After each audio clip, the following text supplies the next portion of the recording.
The series is set in a dystopian city called New London, where humanity has evolved significantly and drastically. Human beings no longer reproduce, and each fetus is created in a lab and designated as a particular caste. The 5 castes are Alpha, Beta, Gamma, Delta, and Epsilon. Alphas and Betas are designated the smartest and most privileged, while the lower castes like Deltas and Epsilons are cloned and given undesirable jobs. Once born, the children are all conditioned using electric prods to stick to their designation. They should just give them all PS5s and Netflix. They'll stay in their lane. The place is ultra-futuristic. There is no crime or violence. Everyone leads a healthy life. And most importantly, people are treated with respect. But with that being said, there are also 3 strange rules implemented in New London. Because reproduction is now the responsibility of the state, there is no longer a concept of a family, of a father or mother. No one is allowed to marry or be in a monogamous relationship, and having privacy is strictly prohibited. The entire population of New London is implanted with a bionic eye chip known as Indra, which is supposedly responsible for maintaining transparency in the city. Because of the chip, each and every inhabitant can see what others are doing, whether it be at work or at the toilet. The only way to go private is by taking your eye chip out, but this is generally considered immoral. Also, anyone who feels even a hint of any negative emotion such as sadness, fear, or anxiety needs simply to take a happy pill called Soma. In a day,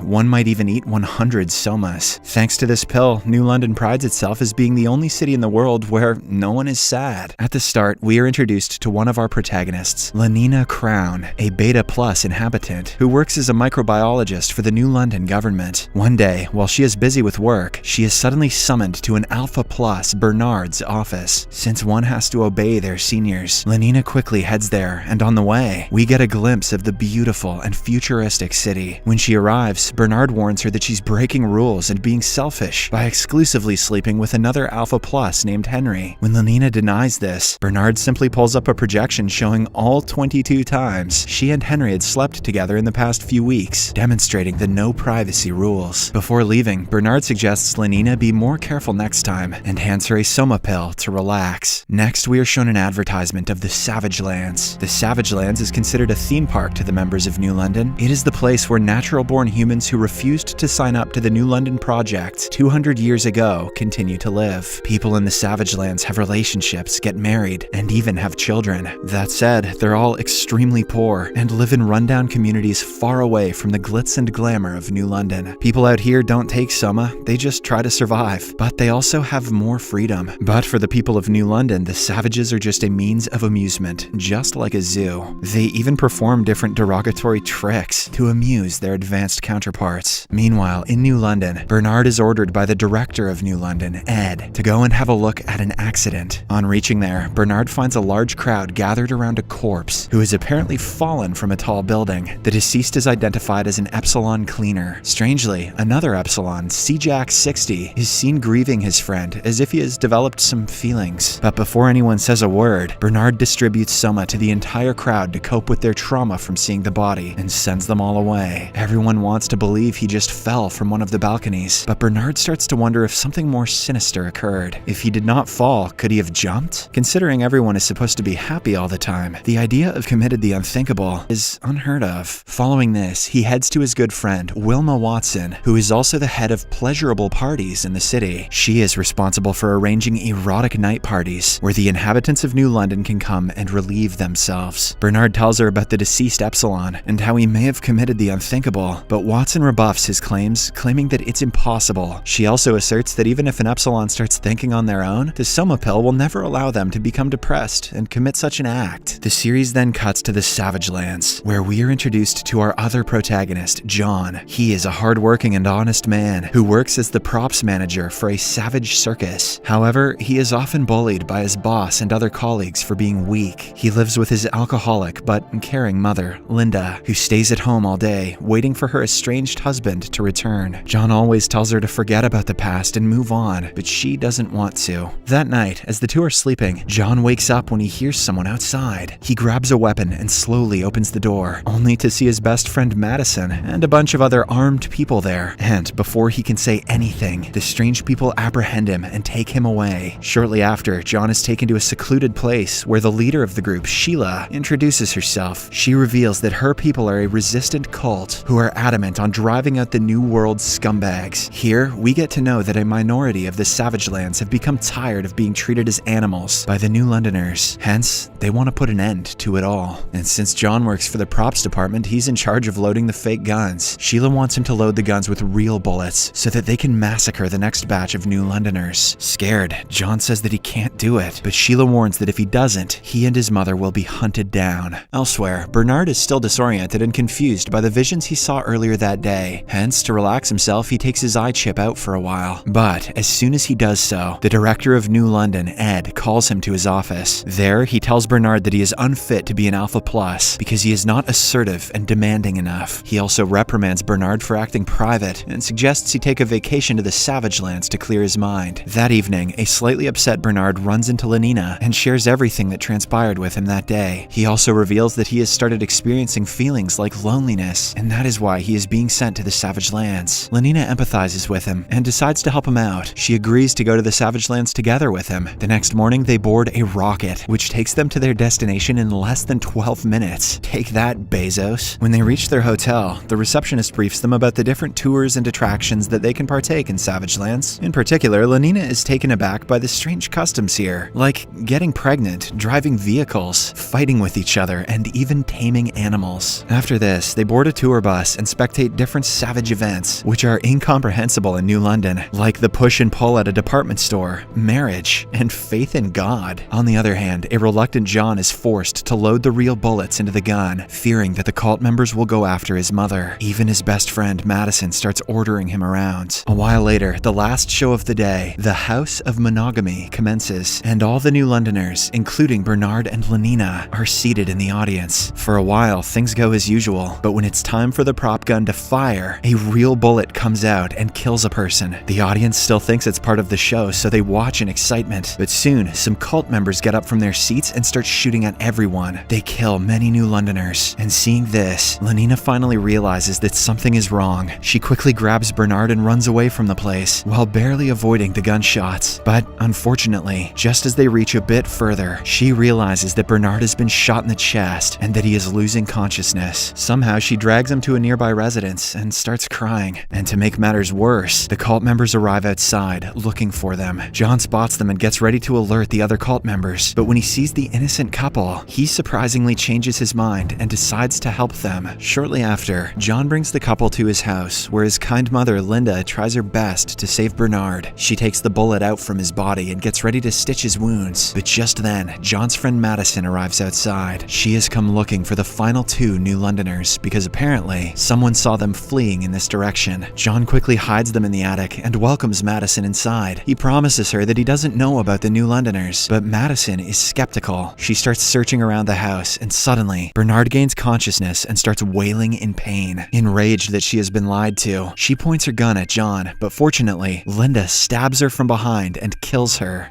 Madison sucked anyway. After this, all four of them get in John's car and leave the house, while the cult members close in. Along the way, they notice that the bus in which the New Londoners arrive has been totally destroyed. Bernard, who has started feeling a bit better now, starts blaming the savages for everything, but Lenina inserts that they are alive because of them. Meanwhile, we learn that John's mother Linda was also an inhabitant of New London, and that she had come to the Savage Lands 3 decades back with her love interest. But after she became pregnant, she decided to stay in Savage Lands for her son, as it is illegal to have a child in New London. Her husband left with the promise of coming back, but he never did. We also learn that there is an electromagnetic barrier which surrounds the Savage Lands. If a savage tries crossing it, he or she is immediately burnt to death. But a resident of New London, like Linda, can bypass it effortlessly. However, her son John, who was born into the Savage Lands, requires assistance from an Alpha Plus like Bernard. This is why she helped the New Londoners, hoping that she and John can return back to their home. After a while, the group reaches the border, which unfortunately is being checked by the cult members. Hence, Linda guides everyone to a nearby jungle, which also has a way across the barrier. They travel on foot and are almost there, but suddenly, a bunch of armed cult soldiers start shooting at them. Bernard and Lenina quickly cross the barrier, and when a cult soldier tries following them, he is burnt to ashes. What an idiot. Seeing this, John hesitates to go, giving the cult soldiers ample time to take a shot. Fortunately, Linda pushes him over the line, and John gets out of the Savage Lands without being burnt. This is possible because both his parents are New Londoners. With this, all of them escape the place, while the cruel cult leader, Sheila, stares at them. Unfortunately, when they board the rocket, John realizes that his mother got shot while trying to protect them. As she tells them to watch out and take care, she slowly succumbs to her injuries. In the next scene, the group is returned to New London, and using the highly advanced medical services, Bernard becomes completely healed. However, Lenina feels strange and is ridden with guilt and sadness. Even the soma cannot help her. It appears as if she has started garnering feelings, something which is not possible in New London. On the other hand, John has been kept confined in a room where he keeps screaming about his mother. Ed and Mustafa Mond, the most intelligent person in all the land, observe him closely and deduce that the savages are extremely weak when it comes to dealing with someone's demise. While Ed wants him to suffer, Mond is empathetic and decides to let him integrate into New London for his heroics. At last, she lets him out of the room, and John glances at the advanced city for the first time. The next morning, the integration of John begins. Ed and Mustafa Mond assign Bernard with the task, as he knows the savage personally. However, things don't quite go as planned. John is scared of even the basic amenities like the elevator, the tall skyscrapers, and even the soma. He rejects all of them and just remains silent. After a while, a technician approaches him to measure his eyeballs for the implementation of the Indira chip. Surprisingly, he realizes that John has a very rare eyeball, which only an alpha exotic person has. Alpha exotics are the rarest and the best of all inhabitants, and only 0.01% of New Londoners have ever been found as such. Despite this revelation, John refuses to have the implant, and while Bernard is away, he sneaks out of the room. He then ventures into the main hall, where all the people are amused to see a savage. They call him names and stare at him, until John freaks out and runs away. He then heads into the Epsilon section, where all of the opinionless people are having breakfast. Seeing John scared, the Epsilon with feelings from earlier, CJack60, who for some reason gets to use his gamer tag as his name, invites him to his table and offers him his dinner. Surprisingly, John loves it, and the two start bonding. However, their interaction is cut short when the director, Ed, barges into the room and disperses all the Epsilons. He then convinces John to come along with him, claiming that he can take him to a better place where he truly belongs. John, who is scared and confused, agrees. On the other hand, Bernard is also looking for John, and he decides to stop by Ed's office for a quick chat. Strangely, on the table, he finds Ed's eye chip, which implies that he has gone private. Since Ed is also an alpha exotic, he quickly takes out John's eye chip from earlier and compares them.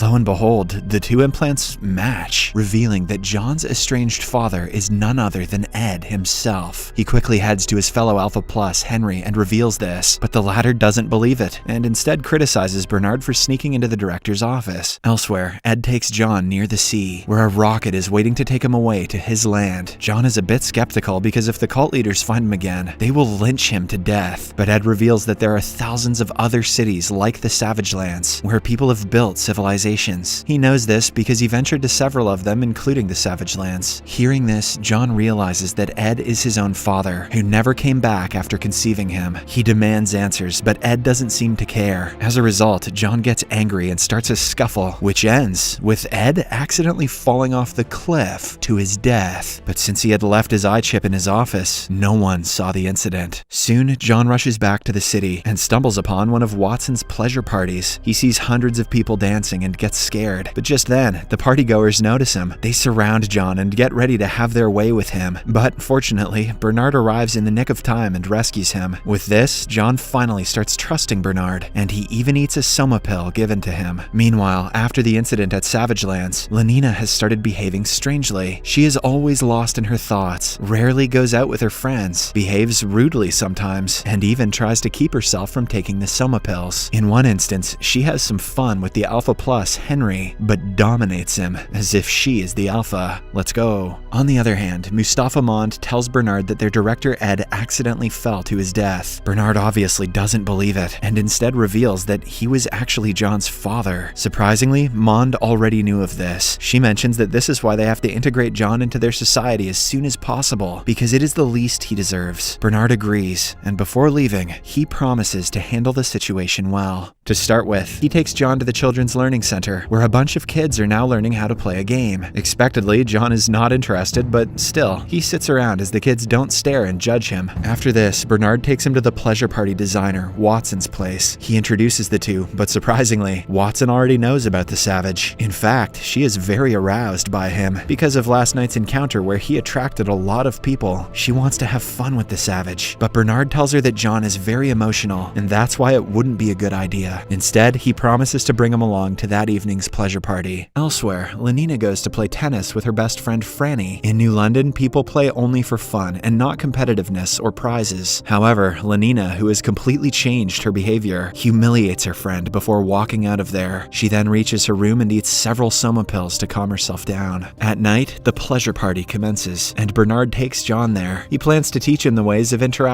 with others, but before that, a desperate Watson arrives and takes John away to her cabin. Wasting no time, the two immediately have fun. Meanwhile, Bernard, who is alone, chats to a few beta inhabitants about his savage friend. As the people become intrigued, Bernard also starts boasting about the time when he barely escaped out of the savage lands. But just then, the arrogant Henry, who has also become the new director, arrives and humiliates him in front of everyone. A reinvigorated John also arrives at the scene and overhears everything. Seeing his only friend getting bullied, he becomes angry and convinces Bernard to take action. He even teaches him how to punch someone, as apparently the people of New London don't even know how to throw a fist. After a bit of practice, the two head back to the club and see Henry dancing with Lenina. Enraged, Bernard swings his hand and punches Henry hard in the face, shocking everyone. The Epsilon C-Jack 60, who is also present, witnesses the commotion and smiles. Just like my days in the Fortnite lobby. It appears as if he also wants to dance, to be free, and to punch people. In the final scene, Bernard meets Lenina in a private room, and the two share how they have been feeling different as of late. When they get close and hold hands, the savage John is having the time of his life, dancing with several people.